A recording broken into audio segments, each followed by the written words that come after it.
But the longer he worked at the BBC, the more he disliked having made that initial compromise to join it.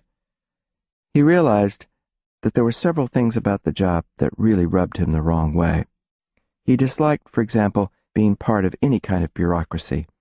The machinery of that bureaucracy just ground Orwell to pieces at times. He felt that he had to write so many memos and get involved in so many telephone conversations just to make one decision that it almost drove somebody like him crazy, because he had never been involved in that kind of office life before. He'd never really worked for an institution of that kind except when he was in the police service, when the paperwork there was something done out in jungle conditions often and did not involve a great deal of bureaucratic machinery at the beginning of the process.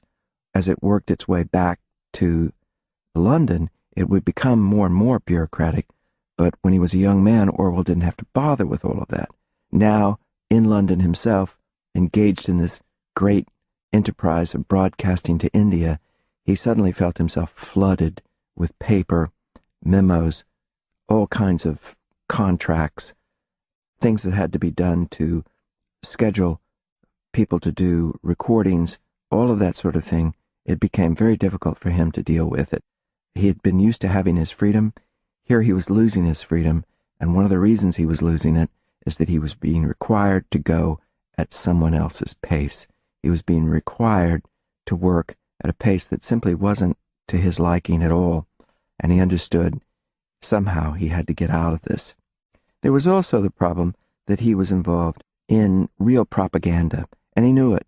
He knew that he was helping to broadcast what seemed on the face of it innocent things about the wonders of British culture, but which were really meant to soft sell the British imperial effort and to keep India solidly within the empire, while the rest of Britain and the other colonies tried to fight and keep Hitler pinned down in Europe.